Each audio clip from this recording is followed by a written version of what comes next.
आप देख रहे हैं पारस प्रेम न्यूज, खबर जो आप तक पहुंचे सबसे तेज। नमस्कार, आप देख रहे हैं पारस प्रेम न्यूज। आइए नजर डालते हैं आज की खास खबर पर।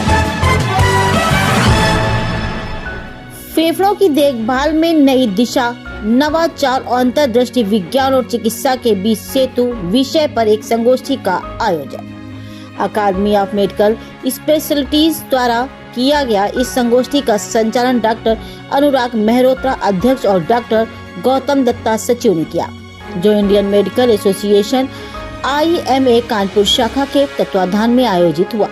इस अवसर पर डॉक्टर नंदिनी रस्तोगी ने अध्यक्षता की और डॉक्टर विकास मिश्रा सचिव के रूप में उपस्थित रहे। संगोष्ठी में कुल 3 सत्र आयोजित किए गए। इस सत्र में डॉक्टर SK कटियार, पूर्व प्रधानाचार्य और डीन GSVM मेडिकल कॉलेज ने नेबुलाइजेशन के बदलते परिदृश्य पर प्रकाश डाला और उन्होंने इसके व्यापक उपयोग, उन्नत तकनीकों और आवश्यक सावधानियों पर चर्चा की।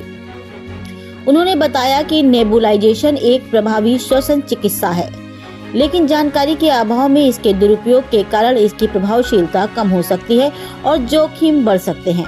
उन्होंने ये भी बताया कि अस्थमा के अलावा अब ये कई अन्य पुरानी फेफड़ों की बीमारियों और ICU में गंभीर रूप से बीमार रोगियों के लिए भी फायदेमंद साबित हो रहा है।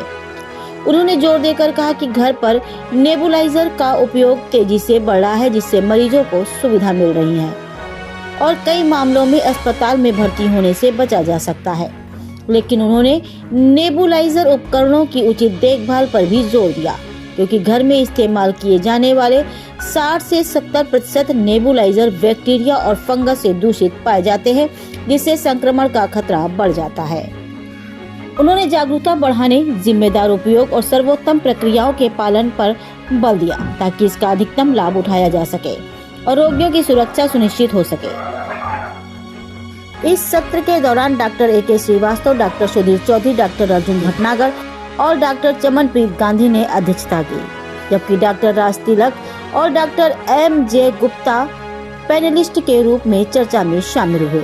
द्वितीय सत्र अनिर्धारित, अनुत्तरदायी और बार बार होने वाले प्लूरल इन्फ्यूजन। इस सत्र में doctor Sandeep Katiyar, consultant pulmonologist, Apollo spectra hospital ने प्लूरल इन्फ्यूजन के निदान और प्रबंधन की जटिलताओं पर चर्चा की। उन्होंने बताया कि इस स्थिति के कई कारण हो सकते हैं, जैसे कि संक्रमण, TB रहित, कैंसर और अन्य प्रणालीगत बीमारियां। उन्होंने इस बात पर भी जोर दिया कि निदान में देरी से गंभीर जटिलताएं उत्पन्न हो सकती हैं। सत्र में इन मामलों में संरचित दृष्टिकोण अपनाने और उन्नत निदान तकनीकों की भूमिका पर चर्चा की गई। मेडिकल थोरेस्कोपी जैसी आधुनिक तकनीकों पर प्रकाश डालते हुए उन्होंने बताया कि यह एक सरल प्रक्रिया है, जिसे अक्सर बाहर रोगी OPD स्तर पर किया जा सकता है और इसकी सफलता दर काफी अधिक है। इसके अलावा प्लूरा फेफड़ों की झिल्ली में पस होने पर थोरेस्कोपी कई बार बड़ी सर्जरी की आवश्यकता को भी रोक सकती है।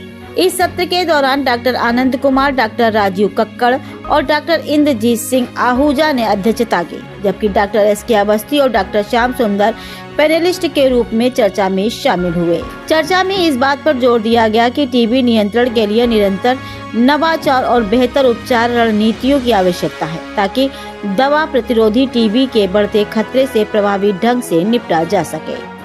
इस संगोष्ठी में बड़ी संख्या में चिकित्सकों और विशेषज्ञों ने भाग लिया और सभी सत्र अत्यंत इंटरैक्टिव और ज्ञानवर्धक रहे। उपस्थित गणमान्य व्यक्तियों में शामिल थे। कानपुर से ब्रजभूषण यादव की ये खास रिपोर्ट। एरिया देखा जाए मेडिकल साइंस का, उसमें बहुत बड़ा हिस्सा बनाती हैं और सौभाग्यवश पिछले कुछ दशकों में फेफड़ों की बीमारियों में बहुत ज़्यादा डेवलपमेंट्स हुए हैं। हम लोगों ने कुछ विषय चुने हैं, जिसमें कि एक विषय है नेबुलाइजेशन के ऊपर। नेबुलाइजेशन जिसमें कि एरोसॉल के द्वारा रोगियों को दवा देते हैं, एक ऐसी प्रणाली जो कि इस समय घर घर पहुंच गई है। खासतौर से जो कोविड-19 की बीमारी आई, उसमें इसका इतना इस्तेमाल हुआ कि करीब करीब सब घरों में एक नेबुलाइज़र, और जैसे पीपी इंस्ट्रूमेंट होता है और चीज़ें होती है, एक नेबुलाइज़र भी घर में रहने लगा।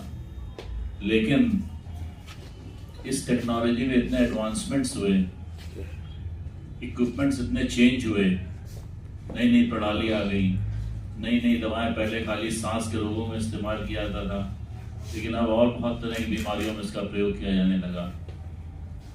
नई नई दवाओं का इजाद हुआ जो कि उपलब्ध हुई, और जो सबसे इम्पॉर्टेंट चीज़ इसमें ये रही कि जो लोग नेबुलाइज़र का इस्तेमाल करते हैं उसका रखरखाव ठीक से नहीं होता है, उसमें इन्फेक्शंस, कंटेमिनेशन हो जाता है उनका, और जब मरीज़ उसको लेता है तो ये बैक्टीरिया उसके अंदर भी चले जाते हैं। तो बजाय लाभ पहुंचाने के देखा गया है कि रोगियों में, बहुत से सांस के रोगियों में इन्फेक्शंस होकर के उनमें बीमारियां और जटिल हो जाती हैं। तो इस बारे में जानकारियां देना जिससे कि सही तरीके से उसका इस्तेमाल हो, सही तरीके से रखरखाव हो, जिससे मरीज को पूरा लाभ मिल सके।